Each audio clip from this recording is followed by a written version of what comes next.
Hi guys, Artiar here. So for this video here, we'll be going through who should you summon for patch 3.4.30, which is the patch that we're gonna have Yorana, right? So when I release this video, it's probably already at the newest patch. Then, so I only mainly focus on the newest patch. So for Yorana, right? On paper, she looks very good, and I think that R6 actually worth a lot of the value for Yorana if you are Iki enjoyer. So if you're a player that already likes to play Iki kind of playstyle that like passive damage, slowly kills the enemy through Iki's passive, or you have a lot of rezo on Iki and you have no idea how to actually use Iki, then Yorana will be a very big upgrade for a Iki team because she supports the stealth Esper, and then she also makes your Iki deals a lot more damage as well when you get her to R6, but only specifically when you reach her to R6 is the best pairing Esper in the game with Iki, other than like maybe it's combo, but I would say that this will actually massively boost Iki's damage because this is a true damage and a damage that can actually skills with Yorana's max HP. Imagine Yorana is level 70 and like with a full Divinate level here to get a lot of HP, and then you get like the level 30 stats increase, and then this also benefits your stealth Esper, so your Iki is a lot more tankier as well, so you don't have to afraid from AoE damage. So imagine that Yorana have very high HP, like in Rival Rune, right? It's already 58k max HP. Imagine that you actually have level 70 and a Divinate. The max HP per proc is actually around like 10k to 15k per passive when Iki procs. And it's a true damage. I will make another showcase for that when I get her at R6 at global server. And then if you don't have a Iki, or you are not a Iki enjoyer, that you don't really want to play a stealth team, or you don't really want to play Iki, then I think her value isn't that high. Because everything in her kit, my previous video already covered for her, is about stealth. Like she supports only for stealth, she only brings buff only for the stealth Esper, she only gives the stealth Esper do more damage, and even the Divinate here is main also for stealth Esper. So if you're not planning to play stealth Esper like the Tetsuya team or mainly the Iki team, then it's no value to actually summon for her because everything on her is actually for stealth. Alright, so if you're Iki enjoyer, I would say R6 is really encouraged, it's really good. And then for R2 and R4, I will prefer to actually skip because even though she's a very good Esper to pair into a stealth team, but her rezo doesn't bring too much of a value, or she doesn't bring too much effective compared with other support kind of Esper. So I would recommend you to skip Yorana if you don't have the Wishstone to get her R6 and you're not interested in playing stealth team. Then Yorana is a skip. Yorana is only strictly for the stealth team. Alright. Then if you are a player who want to go for Yorana and then you don't have the Wishstone, you can also consider their item in game. I think they will always rotate this item in game when she released, which is the item that I guarantee you to actually get Yorana for the first copy. All this thing is already no longer in this account because it already lasts for 1 week, right? And then the other one is going to be Pinda. So Pinda here is also a very good Esper. I did not expect they actually rerun Pinda so fast because Pinda is only like few patches ago only at Pinda, but now they rerun Pinda. So Pinda is actually very worth it. Even if you don't have Pinda, definitely get one copy. If you have Pinda, you can actually consider for the R2 here, because the R2 here, right, that's how the combat instantly give harmonic control is also very good, especially if you're pairing Pinda with like the defender unit or fighter unit, you want to instantly get a harmonic control buff, is also very good. But I would say R0 is already good enough to play Pinda. Then if you're mainly for PvP, I will say R6 here brings in a lot of value, but it's not something a must thing. Just that Pinda is able to help you damage share a lot more because it's 90% compared to 50%, right? It's 40% more. It's a very good rezo to invest in as well, but mainly for PvP. So if you don't care too much about PvP, then I would say one copy of Pinda will do, because the passive here already gives you the additional HP on R0. So which means as long as you skill up and Pinda went for the S2, the passive, then it already increased your ally HP by 30%, then already a very good pairing Esper to pair in like PvE content when you want to use Armir or the HP scaling Esper. Then Pinda R0 with the passive skill up is already good enough to use. Okay, but then for PvP, you kind of want to invest into R6 in one day because the damage here is actually very good, but without R6 also works. Then the rest of the rezo here is not something must in my opinion, but it's something good to go.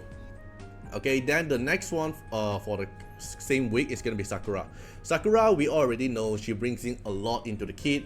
Like in PvP, every reso here works as well. R0 to R6, every reso the more the better, because the HP effects for Sakura to heal, and then final healing here, more stats for the HP means more healing. R2, R4 and R6, everything here is very good. It's very good for PvP and also for PvE.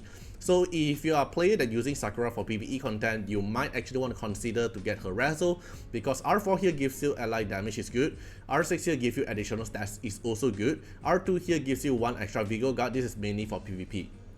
Okay, but for PvE player wise, you kind of want the R4, R6. It's also very good value, even though she kind of fell off a bit compared with other supporter Esper, but overall still a very solid Esper that can pair into PvP and also PvE. The investment on Sakura will not go waste, because she's one of the core defender healer for the defender team, and also a very strong healer. I would say like one of the few best healer in the game. So definitely go for Sakura reso if you still don't have Sakura reso yet. Then the upcoming one, we're gonna have Hong and TA. So the Hong here, I will say skip, definitely just skip. Like he's good like in terms of PvP damage, but it's very hard to actually make him activate or the one punch thing. And then in PvE has only have one usage, which is for Shadow Gale, but the team comp can be replaced easily. So overall, my recommendation for Hong is actually skip. Then after Hong is going to be TA at the same week, right? So TA here in my opinion is also a skip as well. But if you don't have TA R2 yet, I will recommend you to get TA R2. TA R2 here is actually a very good reso to actually use in Sonica. So Sonica AP push here actually plays in very good. Then for R6 here, it's also a very good reso, but it's not something you should rush like compare with Pinda and Sakura. And so it's not really that important, but it does pretty well in certain situations. It's a good reso to go for. So if you have R5 TA, you can consider the R6 TA, because the R6 TA effect is pretty good.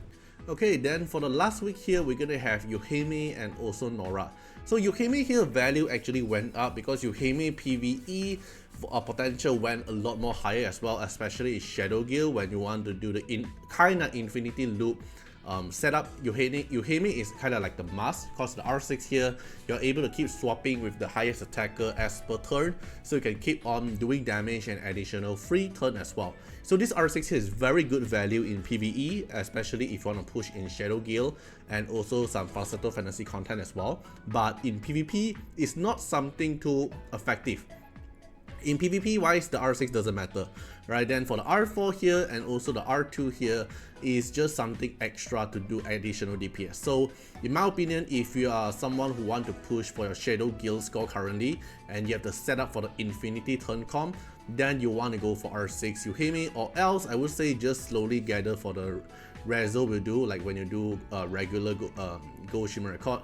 Gold record spin, then if you get her, then it's something bonus. But I wouldn't spend my reso stone to actually get for her reso unless it's like one step away and you're trying to push for Shadow Guild, then it's actually worth it. Then for the last one, it's gonna be Nora. So Nora here is pretty good in certain team comp, but it's not something like meta wise to actually make her very strong. She's a fun Esper. I use her pretty often in GVG content when I face like, let's say Wu Yu team, or I know that I can trigger Nora counter attack very often, then I'll go for Nora. Or else in most cases now, I would recommend you guys to skip her reso. She doesn't bring too much of a value, because like in terms of win DPS, we have a lot more better DPS in terms of win. Like for example, Feng Shun, that is not a fighter Esper that does more DPS than Nora. So overall, I would say a skip. Okay, I would say a skip unless you really like her and her kit, or else I would recommend the skip. But overall, she's a good Esper, just that there's not much content to actually use her, because she's actually replaceable. Right, so that's all for this video. Hope you guys enjoyed the video, and see you guys in the next one. Bye bye. Special thanks for the direct support on the YouTube membership. So for the benefactor of Artiar, which is Trencan, thank you so much for your support. And for the supporter or patron of Artiar, which is Louis Schneider, Agni, Wang Tamer, Ziggy, Kamaruki, Sunwaltz, Rimu, Chani, Antonio Winterspoon, First Law, D&D, thank you so much for your support. And special thanks to the Super Thanks MVP, HMZ Riggs, thank you so much for your support. Special thanks for the direct support on the live stream super chat for the latest tag. Thank you so much for Code Wilderness, Calamity, Adney, Love Fatima, Fatima Little Underwear, Bloods, Riku Fred, Choni. Thank you so much for your support.